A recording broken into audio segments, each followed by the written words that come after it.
मैंने सबसे ये राज छुपा रखा था कि मैं अपनी ही बड़ी बहन, जो मुझसे 13 साल बड़ी थी, के साथ पूरे 5 साल तक रिलेशनशिप में रहा। और ठीक उस दिन, जब हम लैंटर्न फेस्टिवल के मौके पर अपने परिवारों को सच बताने की तैयारी कर रहे थे, वो अचानक मेरे पास आई। मेरे कान के पास झुककर हल्के मजाक में बोली, मैं तुम्हारे साथ खेलते-खेलते थक गई हूँ। क्यों ना तुम किसी और से शादी कर लो? उस पल मुझे लगा था मैं गुस्से में सीन क्रिएट करूंगा, साफ मना कर दूंगा, लेकिन अजीब तरह से मैं बिल्कुल शांत रहा और मैंने बस इतना कहा, ठीक है। और फिर मैंने खुद ही रेड वाइन की बोतल खोलकर सेलिब्रेशन शुरू कर दिया, जैसे सच में उसे मुझ जैसे परेशानी से छुटकारा मिल गया हो। क्योंकि अपनी पिछली जिंदगी में मैंने ही अपने परिवार को मनाकर उससे शादी की थी, लेकिन शादी के बाद वो मेरे साथ इतनी ठंडी हो गई थी कि हर रात मेरी नजदीकी को ठुकरा देती थी। यहाँ तक कि जब मैं एक कार एक्सीडेंट में खून से लथपथ था, तब भी वो मुझ पर ही गुस्सा हो गई थी कि मैं लापरवाह था। और बाद में मुझे पता चला कि उसके दिल में 18 साल से कोई और व्हाइट मूनलाइट था, जिससे वो हमेशा से प्यार करती थी, और मुझसे शादी सिर्फ अपने परिवार की अरेंज्ड मैरिज पूरी करने के लिए की थी। उसी वक्त मुझे समझ आ गया था कि भीख मांगकर पाया हुआ प्यार आखिर में खत्म ही होता है। इसीलिए इस बार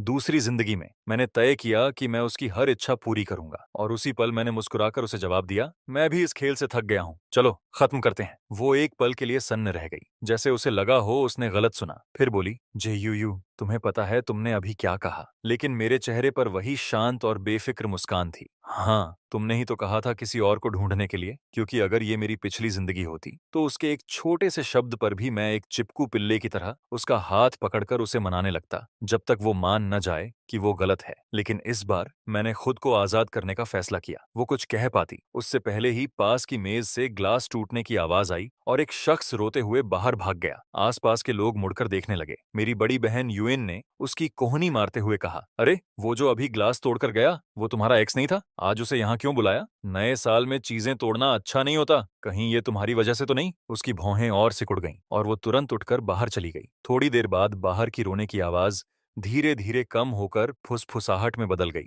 जैसे कोई कपल बात कर रहा हो। इधर खाना एक एक करके आता रहा और मैं बस अपने कटोरे में चुपचाप खाता रहा, क्योंकि अगर ये पहले होता तो हर डिश के साथ मैं उसके छोटे कटोरे में खुद से खाना परोसता। ये आदत मुझे उससे मिलने के बाद से लग गई थी। वो अक्सर काम के कॉल्स में उलझी रहती थी और खाना खाते खाते भी बाहर जाकर फोन उठाती थी। और हर बार जब मेरी बहन मुझे इतना डिवोटेड देखती, वो झलकर कहती, यार तू फिर से उसे खाना दे रहा है, अपनी खुद की बहन के लिए तो इतना अटेंटिव नहीं है। सच बता, कहीं तू उससे प्यार तो नहीं करने लगा? कई बार मैं सच बोलने ही वाला था, लेकिन हर बार वो जानबूझकर दूरी बना लेती, मेरे बालों को ऐसे उलझा देती जैसे मैं छोटा भाई हूं, और मुस्कुराकर कहती कि मैं उसका छोटा भाई ही हूं। मैं भी उसकी मंशा समझ जाता था। वो हमारे रिश्ते को पब्लिक नहीं करना चाहती थी। पूरे 5 साल में उसने कभी भी अपने सोशल मीडिया पे मेरे बारे में कुछ पोस्ट नहीं किया, यहाँ तक कि प्राइवेट विजिबल पोस्ट भी नहीं, जैसे वो हमारे प्यार का कोई निशान ही नहीं छोड़ना चाहती थी। लेकिन मैं उसे इतना प्यार करता था कि बार बार खुद को परछाइयों में छुपाने के लिए तैयार था। मुझे चुपचाप खाते देखकर मेरी बहन हंसते हुए बोली, क्यों ना जाकर वनी दीदी को देखाओ, ध्यान रखना कहीं वो किसी और लड़के के साथ भाग ना जाए। मेरी चॉपस्टिक पकड़ने वाली उंगली वहीं रुक गई और मैंने शांत होकर कहा,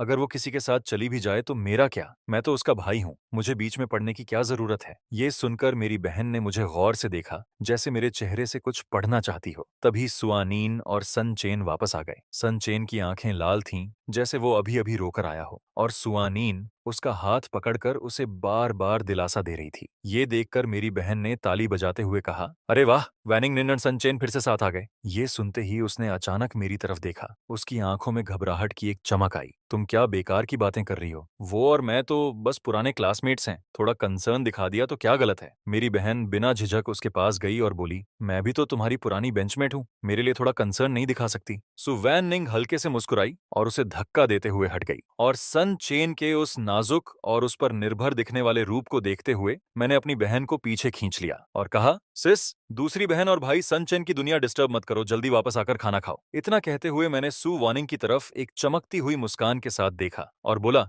है ना दूसरी बहन? ये सुनते ही वो एक पल के लिए जड़ हो गई। उसकी आंखों में एक अजीब सा भाव था जिसे मैं समझ नहीं पाया, लेकिन आखिर में उसने कुछ नहीं कहा और बस सनचैन का हाथ पकड़कर वहां से चली गई। और जैसे ही वो दोनों टेबल से हटे, आसपास बैठे लोग फुसफुसाने लगे, मैंने पहले ही कहा था ना, व्हाइट मूनलाइट वाला प्यार बहुत ताकतवर होता है। आज की उनकी इंटरेक्शन देखकर लग रहा है फिर से साथ आ जाएंगे, किसी ने कहा। बिल्कुल, उस वक्त सन चेन को किडनी फेलियर के कारण तुरंत ट्रांसप्लांट चाहिए था और सुआनीन ने बिना सोचे अपना किडनी दे दिया था, खुद रिकवर भी नहीं हुई थी और सीधा हॉस्पिटल जाकर उसकी देखभाल करने लगी थी। उसने अपनी आधी जिंदगी दे दी थी उसे। अब जब सन चेन वापस देश आ गया है तो शायद ये दोनों फिर कभी अलग नहीं होंगे। ये सब सुनकर मेरा दिल इतना दर्द करने लगा कि सांस लेना भी मुश्किल हो गया। तब मुझे एहसास हुआ कि उनकी किस्मत तो बहुत पहले से ही एक दूसरे से जुड़ी हुई थी और मैं ही एक बेवकूफ था जो इतने सालों से एक ऐसे रिश्ते को पकड़े बैठा था जिसे कभी रोशनी में आने का मौका ही नहीं मिला। अपनी पिछली जिंदगी में शादी के बाद हमारा रिश्ता पूरी तरह बदल गया था।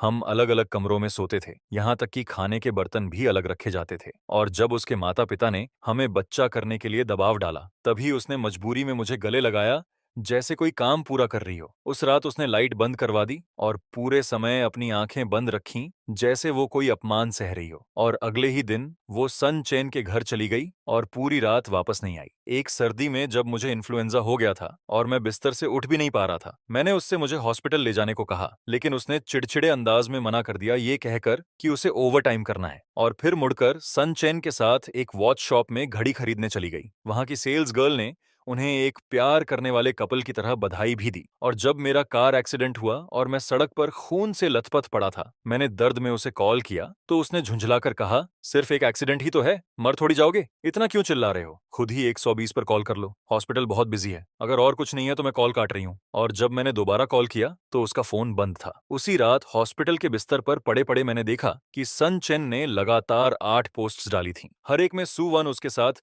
डिज्नीलैंड में उसके बर्थडे पर थी। हर 9 फोटो ग्रिड के बीच में दोनों किस करते हुए थे। उस पल मेरी जीने की इच्छा ही खत्म हो गई थी और आखिर में मैं ज्यादा खून बहने की वजह से मर गया। फिर भी सुवानिंग को लगा कि मैं उसके बर्थडे बैंक्वेट में एक्टिंग कर रहा हूँ। अब इस जिंदगी में जहां सु वैनिंग के बिना कोई मेन कैरेक्टर नहीं था, सब अपने अपने में लगे हुए थे। मेरा भी मन नहीं लग रहा था। खाना खत्म करके मैं वहां से चला गया। पहले वो हर 3 मिनट में मुझे मैसेज करती थी, लेकिन आज रात वो असामान्य रूप से शांत थी। बाहर नए साल के पटाखों की आवाज गूंज रही थी, लेकिन मेरे अंदर जरा भी खुशी नहीं थी। रात के 1 बजे एक फायरवर्क ने मेरी खिड़की को रोशन किया और उसी समय सुवान, जो शायद ही कभी सोशल मीडिया पर कुछ पोस्ट करती थी, अचानक अपडेट किया। फोटो में सन चेन उसके कंधे पर सिर रखे गहरी नींद में था और कैप्शन में सिर्फ एक शब्द था। पोस्ट होते ही 1 मिनट के अंदर कमेंट्स भरने लगे, लंबी उम्र साथ बिताओ, हैप्पी वेडिंग। हर तरफ से 100 साल की खुशहाल जिंदगी की शुभकामनाएं आ रही थीं। मैंने भी कैजुअली लाइक कर दिया, लेकिन जैसे ही मैंने पोस्ट रिफ्रेश की वो गायब हो चुकी थी। अगले ही पल सन चेन का मैसेज आया, बहन वैनिन मुझे घर छोड़ने आई थी, मैं उसके कंधे पर सो गया। देर हो गई है और मुझे ठीक नहीं लगा कि वो अकेले वापस जाए, इसीलिए मैंने उसे आज रात अपने घर रुकने दिया। तुम्हें कोई प्रॉब्लम तो नहीं है ना? मैंने बिना किसी भावना के जवाब दिया, हूँ, क्योंकि अब से वो जिसके साथ भी रहे या जो भी करे, उसका मुझसे कोई लेना देना नहीं था। और जैसे ही मैं सोने वाला था, सु वैनिंग का भी मैसेज आ गया, सन चेन अभी हाल ही में देश लौटा है,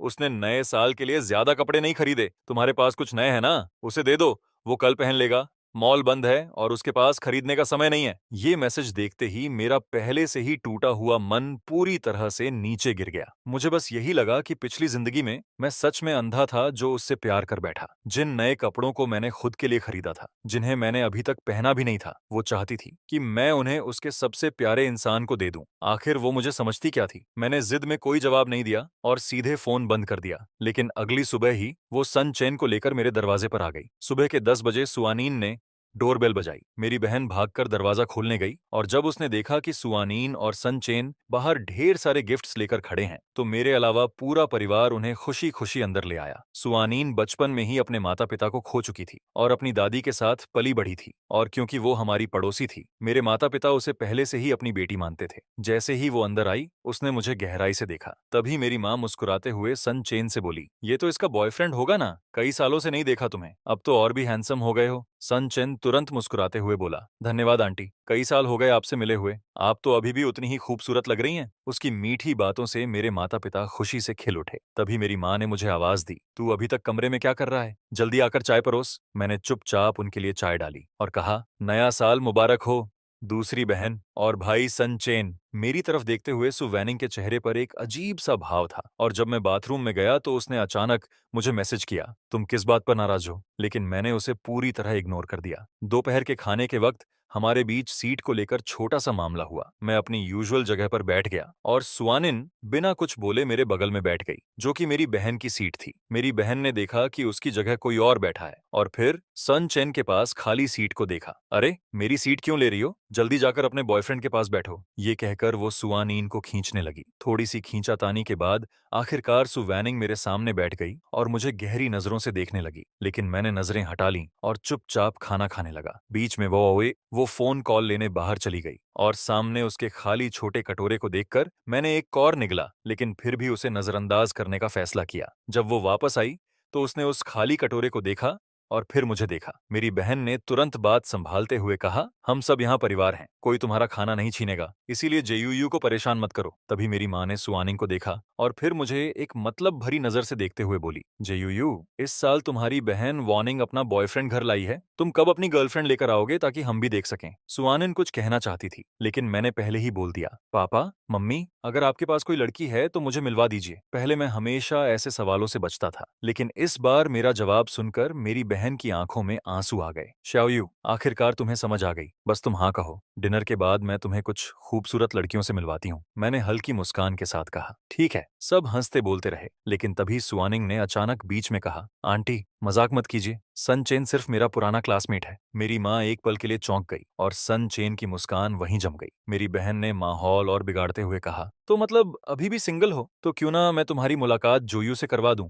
ये सुनकर मेरा पहले से ही उलझा हुआ दिल और कस गया। सुआनी ने उसे कोहनी मारी और कहा, छोड़ो भी, जेयूयू मेरा भाई है। मैंने गहरी सांस लेकर खुद को संभाला और मुस्कुराते हुए कहा, हाँ सिस, बेकार की बातें मत करो, सुआनिन मेरी दूसरी बहन है। डिनर के बाद सुआनिन सन चेन के साथ चली गई और अगले कुछ दिनों तक हमारा कोई कांटेक्ट नहीं हुआ। मैं अपनी जिंदगी वैसे ही जीता रहा, खाता पीता और हर क्लास गैदरिंग में एक्टिवली हिस्सा लेता रहा। नए साल के 5वें दिन की रात मेरी बहन की क्लास रियूनियन थी। उसने देखा कि मेरे पास कोई प्लान नहीं है, तो वो मुझे जबरदस्ती साथ ले गई। मैं पहले ही सोने जा रहा था और जाने से मना कर दिया, लेकिन उसने कहा, आज रात तुम्हारी दूसरी बहन की जिंदगी का सबसे इंपॉर्टेंट मोमेंट है, उसके भाई होने के नाते तुम्हें ये देखना चाहिए। और जब हम उस पार्टी में पहुंचे तब मुझे पता चला कि सन चेन आज की इस गैदरिंग में सु वैनिंग को प्रपोज करके उससे फिर से रिलेशनशिप शुरू करने वाला है। लोगों की बातों से साफ था कि जैसे ही सोन चेन वापस देश लौटा, उन दोनों के बीच के एहसास तेजी से फिर गर्म हो गए थे और उनके दोबारा साथ आने की संभावना बहुत ज्यादा थी। एक क्लासमेट जो ज्वेलरी शॉप में काम करता था, उसने कहा, वो स्वानिन परसों हमारी दुकान पर रिंग देखने आई थी। 90% चांस है कि वो सनचेन के लिए है। मैं अपनी बहन के लगभग सभी क्लासमेट्स को जानता था और जैसे ही मैं वहां पहुंचा, कई लोग मुझे देखकर ग्रीट करने लगे और मजाक में बोले कि मैं यहाँ मौजूद सिंगल लड़कियों में से किसी एक को चुन लूं। मैं भी हंसकर उनके साथ मजाक करता रहा, लेकिन थोड़ी दूरी पर खड़ी सु वार्निंग चुपचाप मुझे देख रही थी। बिना कुछ बोले डिनर शुरू होने से पहले सन चेन मुझे अलग ले गया और बोला, जेयूयू, मुझे पता है वैनिंग तुम्हारी बात बहुत मानती है, वो तुम्हारी हर बात सुनती है, तो जब मैं बाद में अपने दिल की बात कहूंगा तुम मेरे लिए कुछ अच्छा बोल देना, ठीक है? इससे हमारे फिर से साथ आने के चांसेस और बढ़ जाएंगे। बाहर से वो शांत और सज्जन लग रहा था, लेकिन उसके अंदर की नीयत साफ नहीं थी। उसे पता था कि मैं सु वानिंग को पसंद करता हूँ, लेकिन क्योंकि वो हमारे रिश्ते को पब्लिक नहीं करना चाहती थी, मुझे सब कुछ सहकर चुप रहना पड़ता था और वो इसी कमजोरी का फायदा उठाकर मुझे अंदर ही अंदर तोड़ना चाहता था। लेकिन उसे ये नहीं पता था कि अपनी पिछली जिंदगी जीने के बाद मैं पहले ही सु वैनिंग को छोड़ चुका हूँ। इसीलिए मैंने उससे भी ज्यादा चमकती मुस्कान के साथ कहा, बिल्कुल चिंता मत करो, मैं तुम दोनों की जरूर मदद करूंगा। वो मुस्कुराया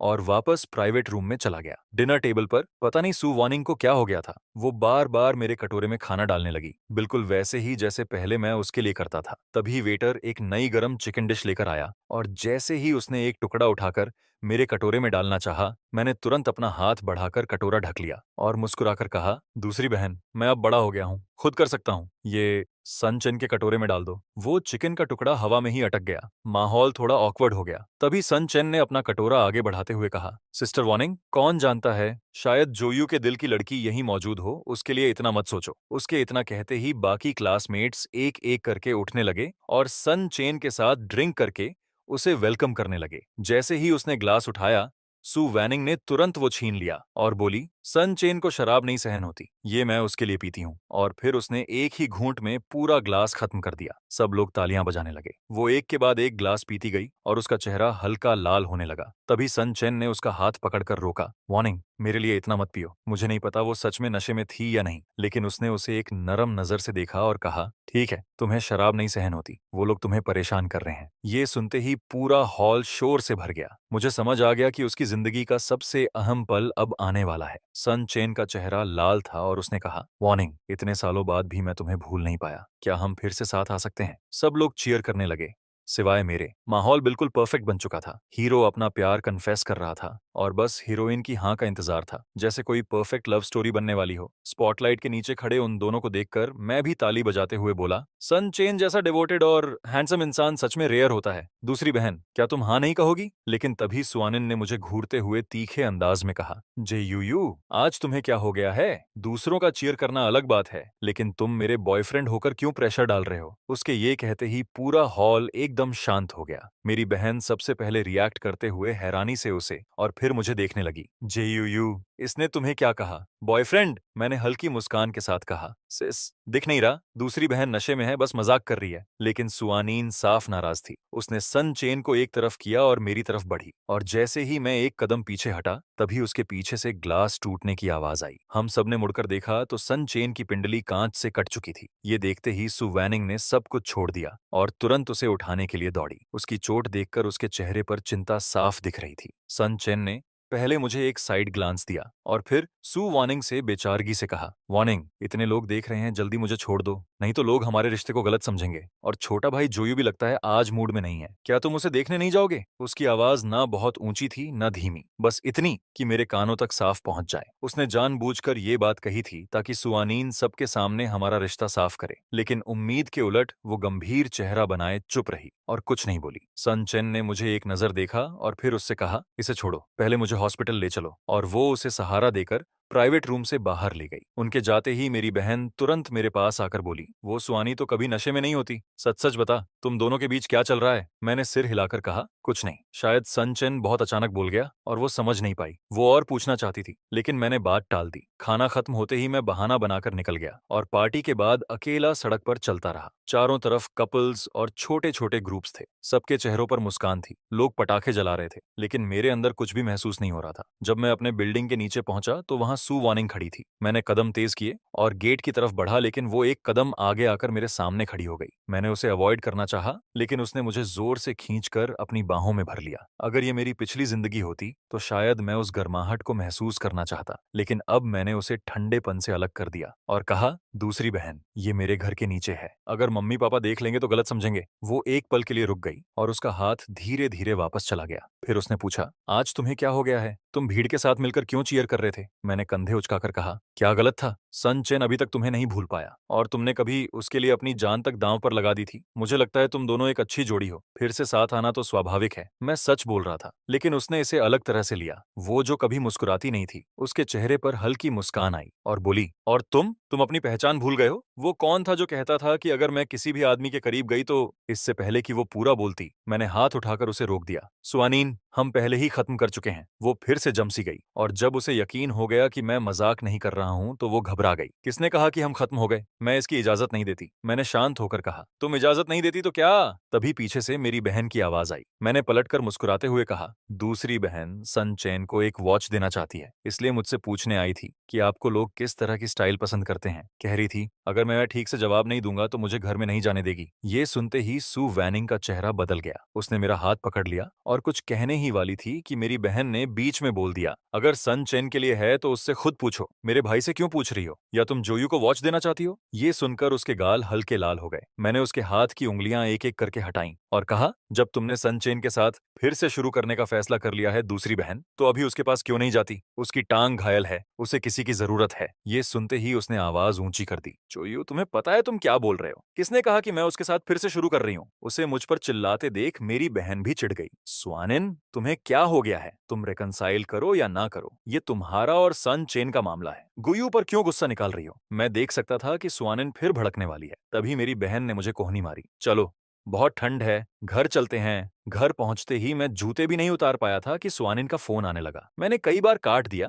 लेकिन वो बार बार कॉल करती रही। आखिर में उसने मैसेज भेजा, तुम कब सोओगे? मैं बाद में तुम्हें लेने आऊंगी। मुझे तुमसे बहुत कुछ कहना है, क्या हम बात कर सकते हैं? मैं फिर से उसके साथ उलझना नहीं चाहता था, इसलिए मैंने फोन ही बंद कर दिया। नहाकर जब मैं लाइट बंद करके सोने वाला था, तभी मेरी बहन ने दरवाजा खटखटाया। जोयू, कोई तुमसे मिलने आया है, जल्दी बाहर आओ। मैंने कंबल सिर पर खींच लिया और कहा, जो भी है कल बात करेंगे। तभी उसने कहा, सनचेन तुमसे मिलने आया है। ये सुनते ही मेरी आंखें खुल गईं। मैं समझ नहीं पाया कि वो मुझसे क्या चाहता है। बाहर जाकर देखा तो सनचेन दरवाजे पर खड़ा था, हाथ में खूबसूरती से पैक किए हुए गिफ्ट्स के बैग और चेहरे पर बड़ी सी मुस्कान। मैं विदेश से कुछ स्पेशल चीजें लाया था, तुम्हें देना चाहता था लेकिन भूल गया। मैंने सीधा पूछा, तुम किसी और वजह से आए हो है ना? वो बिना घुमाए सीधा अंदर आकर कुर्सी पर बैठ गया और बोला, जो यूं मैं सीधी बात करता हूँ। मुझे पता है विदेश में इन सालों के दौरान तुम और वानिन काफी करीब आ गए थे, लेकिन अब जब मैं वापस आ गया हूँ, मैं उससे शादी करूंगा और उसके साथ फ्यूचर में बच्चे भी होंगे। उसने कहा, मुझे उम्मीद है कि तुम उससे थोड़ी दूरी बनाए रखोगे। और मेरे दिमाग में धीरे धीरे एक सवाल खड़ा हो गया। मैंने ठंडे स्वर में कहा, तुम गलत समझ रहे हो। वो और मैं बस भाई बहन जैसे हैं। अगर तुम्हारी बात खत्म हो गई है तो अब तुम जा सकते हो, मुझे सोना है। ये सुनते ही सनचन की आंखों में गुस्सा भर गया। अगर तुम बीच में नहीं आते तो आज रात मैं और सुवानिन फिर से साथ आ जाते। तुम आखिर क्या नाटक कर रहे हो? सुवानिंग तुम्हें पसंद करती है, तुम्हें दिखता नहीं? मैंने सिर हिलाया और बेहद गंभीर आवाज में कहा, वानिंग और मैं भाई बहन जैसे हैं, अब और आगे भी ये कभी नहीं बदलेगा। अगर तुम्हें वो पसंद है तो सीधे उसके पास जाओ, मुझ जैसे बाहरी इंसान पर समय बर्बाद मत करो। मेरी इस बात पर वो कुछ पल के लिए बिल्कुल चुप हो गया, जैसे उसके पास कहने को कुछ बचा ही ना हो। फिर वो बिना कुछ बोले गिफ्ट्स के बैग वहीं छोड़कर चला गया। लेकिन उसके जाने के बाद मुझे कोई सुकून नहीं मिला, उल्टा दिल और भारी हो गया। क्योंकि पिछली जिंदगी में भी जब मैंने और सुवानिन ने शादी की खबर दी थी, तब सन चैन मुझसे अकेले मिलने आया था। मुझे लगा था वो झगड़ा करने आया है, लेकिन वो हैरानी की बात थी कि वो बहुत शांत था। उसने अपना फोन निकाला और पहली मुलाकात से लेकर अब तक की उसकी और सु वार्निंग की पूरी चैट हिस्ट्री मुझे दिखाने लगा। पहले फॉर्मल मैसेजेस,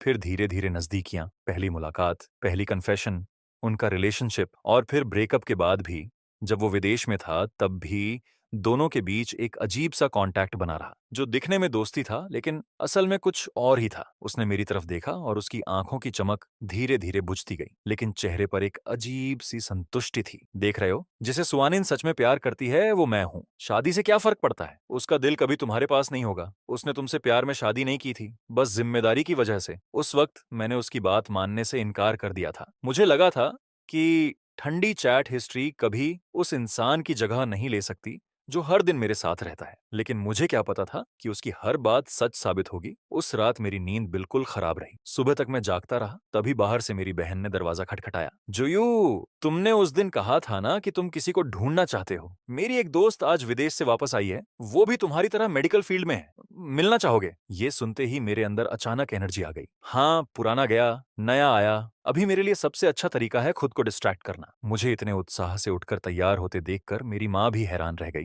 कि मैं सच में बदल गया हूँ। मैं खुद भी हल्का सा मुस्कुरा दिया। कहीं ना कहीं ये सब सुवनिंग की वजह से ही था। मेरी बहन की वो दोस्त काफी स्ट्रेट फॉरवर्ड थी। मिलने का समय तय होते ही उसने खुद ही मेरी कॉन्टैक्ट डिटेल्स मांग ली। मैंने अपनी बहन से कहा उसे मेरा वी चैट दे दें। उसे ऐड करने के बाद मैंने देखा कि उसकी प्रोफाइल पिक्चर एक ब्रिटिश शॉर्ट हेयर बिल्ली की थी और मुझे अचानक एक अजीब सी फेमिलियर फीलिंग हुई, क्योंकि मेरी डीपी एक ब्लैक कैट थी। उसने कहा कि हम कल मेरे घर के पास एक यूनान रेस्टोरेंट में मिलेंगे। मैंने हैरानी से पूछा, तुम्हें कैसे पता कि मुझे स्पाइसी खाना पसंद है और मैं उसी रेस्टोरेंट में जाता हूँ? उसने जवाब दिया, मैंने तुम्हारी बहन से पूछा। उसकी ये तैयारी देखकर मुझे उसके लिए अच्छा महसूस हुआ। अगले दिन मैं जल्दी घर से निकल गया। रास्ते में सुवानिन की कॉल्स लगातार आती रहीं और जब मैंने उठाया नहीं तो उसने मैसेजेस भेजने शुरू कर दिए। जोयू, तुम कहाँ हो? मैं तुम्हें लेने आ रही हूँ, हमें बात करनी है, प्लीज रिप्लाई। लेकिन मैंने उसे डिस्टर्ब मोड पर डाल दिया। रेस्टोरेंट में घुसते ही वेटर के साथ मैं उस टेबल तक गया जो लिन सुयान ने रिजर्व की थी। दूर से ही खिड़की के पास बैठी एक बेहद खूबसूरत लड़की दिखी। वो शायद वही थी। हमारी पहली मुलाकात में ही लिन सुयान काफी थॉटफुल निकली। उसने मुझे एक छोटा सा गिफ्ट दिया, एक खूबसूरती से तराशी हुई लकड़ी की म्यूजिक बॉक्स। जैसे ही मैंने उसे घुमाया, उसमें से हल्की मीठी धुन, चिड़ियों की आवाज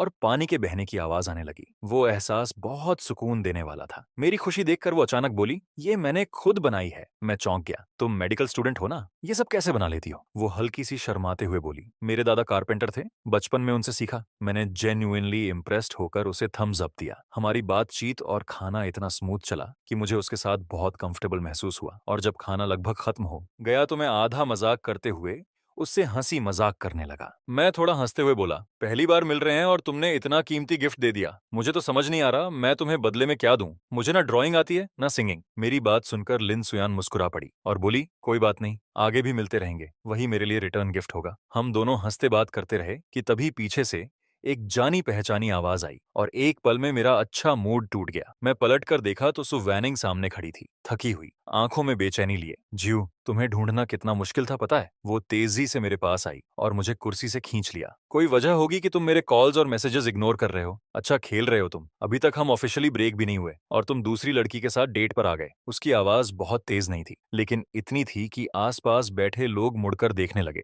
मैंने उसे जोर से हटाते हुए कहा, बकवास मत करो। जिस दिन तुमने अपने बर्थडे पर ब्रेक की बात कही थी उसी दिन मैंने मान लिया था। अब मैं सिंगल हूँ। मैं किसके साथ जाता हूँ ये तुम्हारा मामला नहीं है। मेरी बात सुनकर वो पूरी तरह भड़क गई और अचानक सबके सामने मुझे किस करने की कोशिश करने लगी। लेकिन उसी वक्त एक मजबूत हाथ हमारे बीच आ गया। लिन सुयान ने बिना मेहनत के उसे पीछे धकेला और मुझे अपने पीछे कर लिया। मिस, अगर आप ऐसे ही जारी रखेंगी तो मैं पुलिस बुलाकर सेक्सुअल हैरेसमेंट की रिपोर्ट करूंगी। ये सुनते ही सु वैनिंग गुस्से से बोली, तुम होती कौन हो? मैं अपने बॉयफ्रेंड से बात कर रही हूँ, बीच में मत आओ। ये कहते हुए उसने लिन सुयान की कॉलर पकड़ने की कोशिश की, लेकिन उसकी हाइट कम होने की वजह से वो खुद ही पीछे धकेल दी गई। लिन सुयान शांत लेकिन सख्त आवाज में बोली, आपका ये बिहेवियर देखकर तो नहीं लगता कि आप उसकी गर्लफ्रेंड हैं। आसपास के लोग भी लिन सुयान की बात से सहमत होने लगे। सु वानिंग को समझ आ गया कि वो जीत नहीं पाएगी, तो वो थोड़ी देर शांत हो गई। लेकिन जैसे ही लिन सुयान ने गार्ड थोड़ा नीचे किया और मेरी तरफ देखा, सु वानिंग अचानक उस पर झपट पड़ी और दोनों जमीन पर गिरकर उलझने लगे। मैं बिना किसी भाव के तुरंत 110 डायल करके पुलिस को कॉल किया और फिर सन चेन को फोन करके कहा कि अपनी गर्लफ्रेंड को संभाले। लेकिन उधर से उसकी आवाज बिल्कुल ठंडी आई, अब से सु वार्निंग के बारे में मुझे कभी कॉल मत करना। मैं उसके साथ रिकंसाइल नहीं करूंगा। और इससे पहले कि मैं कुछ बोल पाता उसने फोन काट दिया। मैं कुछ पल फोन को घूरता रहा, समझ नहीं आया क्या हो रहा है। पुलिस स्टेशन में दोनों को वार्निंग दी गई और जल्दी छोड़ दिया गया। बाहर आते ही सु वैनिंग फिर मेरे सामने खड़ी हो गई। उसकी आंखों में बेकाबू भाव थे। मैंने थककर कहा, सुआनीन प्लीज मुझ परेशान करना बंद करो। मेरी बात खत्म होते ही वो जल्दी जल्दी बोली, उस दिन मैंने ज्यादा पी ली थी, वो सब मजाक था, सीरियसली मत लेना। मैंने कभी सन चेन के साथ वापस जाने के बारे में नहीं सोचा। मुझे पसंद तुम हो। मैं ठंडे अंदाज में हंस पड़ा। तुम बार बार कहती हो कि तुम्हें मैं पसंद हूँ, तो फिर 5 साल तक हमारा रिश्ता छुपाकर क्यों रखा? हमेशा अंधेरे में क्यों रखा मुझे? सच ये है कि तुम्हें मुझसे नहीं खुद से प्यार है। इतना कहकर मैं मुड़ गया। वो मेरे पीछे आना चाहती थी, लेकिन लिन सुयान ने रास्ता रोक लिया और सु वैनिंग वहीं खड़ी रह गई, हमें जाते हुए देखती रही। लेकिन मुझे क्या पता था कि वो पलटकर हमारे रिश्ते को पूरी दुनिया के सामने अनाउंस कर देगी। अगली सुबह मैं अभी ठीक से जागा भी नहीं था कि मेरी बहन ने दरवाजा खटखटाया। मैंने उनींदी आंखों से दरवाजा खोला तो देखा सु वानिंग और मेरी बहन दोनों बाहर खड़ी थीं। मैं इंस्टिंक्टिवली दरवाजा बंद करने वाला था, लेकिन मेरी बहन ने रोक लिया। जेयूयू, सु वैनिंग ने सब कुछ बता दिया है, मैंने ठंडे स्वर में कहा। मुझे कुछ एक्सप्लेन करने की जरूरत नहीं है, वो और मैं बस स्वान सिबलिंग्स हैं। मेरी बहन फिर बोली, लेकिन उसने कहा कि तुम दोनों 5 साल रिलेशनशिप में थे, ये सब क्या है? ये सुनकर मैं हंस पड़ा। 5 साल रिलेशनशिप? दूसरी बहन, क्या तुम्हारे पास कोई प्रूफ है? सु वानिंग कुछ कहना चाहती थी, लेकिन उसके पास कोई जवाब नहीं था। 5 साल में उसने कभी मेरे बारे में एक भी सोशल मीडिया पोस्ट नहीं डाली। अगर कुछ था भी तो सिर्फ हम तीनों की ग्रुप फोटोज। 5 साल में हमारे गिफ्ट्स भी बस खाने पीने तक ही सीमित थे। वो कभी कोई ऐसा निशान छोड़ना ही नहीं चाहती थी जिससे हमारा रिश्ता साबित हो सके। मैं पहले कंफ्यूज्ड रहता था, दिल में शिकायत भी थी, और वो हमेशा कहती थी कि मैं अभी छोटा हूँ, फैमिली अपोज करेगी। लेकिन अब मैं छोटा नहीं हूँ। मैं 18 साल की उम्र से उसके साथ रिलेशनशिप में था। अब मैं 23 साल का हूँ। मेरी बात सुनकर सुआनीन जैसे कुछ सोचने लगी और जल्दी से बोली, तुम्हारे फोन में हमारी फोटोज नहीं है? निकालो और अपनी बहन को दिखाओ। मैं ठंडे अंदाज में हंसा। थी, लेकिन जो फोटोज हम दोनों ने अकेले ली थी वो सब मैं डिलीट कर चुका हूँ। अब सिर्फ वही ग्रुप फोटोज बची हैं जब हम तीनों साथ बाहर गए थे। हमारी बात पास में सुन रही मेरी बहन अब शक करने लगी थी। उसने भौहें चढ़ाकर कहा, तुम कह रही हो 5 साल रिलेशनशिप था, ठीक है, अगर बाहर वालों को पता नहीं था, लेकिन एक भी सबूत नहीं? सुआन निंग, क्या तुम सच में मेरे भाई के साथ थी? अगर ऐसा है तो तुम इंसान भी हो। सुआनिन फिर भी जिद करने लगी तो मेरी बहन का धैर्य टूटने लगा। वो घबराकर मेरी तरफ देखती हुई बोली, जेयूयू, जल्दी अपनी बहन को समझाओ, हम सच में 5 साल साथ थे। क्या तुम्हें याद नहीं तुमने क्या कहा था? क्या तुम भूल गए कि तुमने कहा था कि तुम मुझसे प्यार करते हो? उसकी ये बातें सुनकर मेरे अंदर घिन सी उठ गई। मैंने सीधा कहा, सिस, मुझे लगता है सुआनिन ने ज्यादा पी रखी है और अभी तक होश में नहीं आई। इसे बाहर ले जाओ। उसके जाने के बाद मैंने उसका हर कांटेक्ट ब्लॉक कर दिया। बात अब बिल्कुल साफ हो चुकी थी। अब और कुछ भी सिर्फ हैरासमेंट था। फिर भी वो कई बार मेरे घर आकर तमाशा करने लगी। यहाँ तक कि मेरे माता पिता को भी पता चल गया और उन्हें झाड़ू लेकर उसे भगाना पड़ा। वो भी हैरान थे। एक नॉर्मल इंसान अचानक ऐसा कैसे हो सकता है? क्या सन चेन से झगड़ा हुआ है और अब ये तुम्हें सब्स्टिट्यूट बनाना चाहती है? मेरी बहन ने बार बार पूछकर आखिर मुझसे मेरे 5 साल के उस छुपे हुए रिलेशनशिप की सच्चाई निकलवा ली। लेकिन उसने मुझे डांटा नहीं, उल्टा मेरे सिर पर हाथ फेर कर बोली, तू सच में बेवकूफ है। तूने मुझे पहले क्यों नहीं बताया? अगर मुझे पता होता कि सुआनी ऐसी है तो मैं बहुत पहले उसे सारे रिश्ते खत्म कर देती। जूयू, ये याद रख, जिस रिलेशनशिप में तू खुद को दबा हुआ महसूस करे उसे तुरंत खत्म कर देना चाहिए, समझा? मैंने चुपचाप सिर हिला दिया। छुट्टियां खत्म होते ही मैं वापस हॉस्पिटल में काम पर लौट आया। नर्स स्टेशन पर फीमेल कॉलीग्स बात कर रही थीं कि सर्जरी डिपार्टमेंट में एक नई डॉक्टर आई है, बहुत खूबसूरत और विदेश की टॉप मेडिकल यूनिवर्सिटी की टॉपर। जब मैंने सुना उसका सरनेम लिन है तो मेरा दिल एक पल के लिए रुक सा गया। लेकिन मैंने खुद को समझाया कि दुनिया इतनी भी छोटी नहीं होती। मगर उसी सुबह हॉस्पिटल के एंट्रेंस पर बैनर्स लगे थे और बाकायदा वेलकम मीटिंग रखी गई थी। तभी मुझे पता चला कि वो नई डॉक्टर सच में लिन सुयान ही है। सबकी तालियों के बीच उसने मुझे देखा और मुस्कुरा दी, इतनी देर तक कि सब लोग उसकी नजर फॉलो करते हुए मेरी तरफ देखने लगे। मेरे पास खड़ी कोलेग ने मुझे कोहनी मारकर पूछा, क्या बात है, जानते हो उसे? मैंने जल्दी से झूठ बोला, नहीं, आज ही पहली बार मिल रहा हूँ डॉक्टर लिन से। लेकिन मेरी बात खत्म होते ही लिन सुयन सीधे मेरे पास आ गई और हाथ बढ़ाकर बोली, जुयू, क्या कोइंसिडेंस है? और पूरे हॉल में फुसफुसाहट शुरू हो गई। 1 महीने के अंदर पूरे हॉस्पिटल को पता चल गया कि लिन सुयान मुझे परस्यू कर रही है। वो रोज मुझे शिफ्ट के बाद वेट करती, नाइट ड्यूटी में स्नैक्स लेकर आती। उसकी केयर से मेरा वजन भी 1 किलो बढ़ गया। हमारे बीच का रिश्ता धीरे धीरे एम्बिग्युअस हो गया था। बस एक पतली सी परत बाकी थी जिसे हम दोनों ने अभी तक पार नहीं किया था।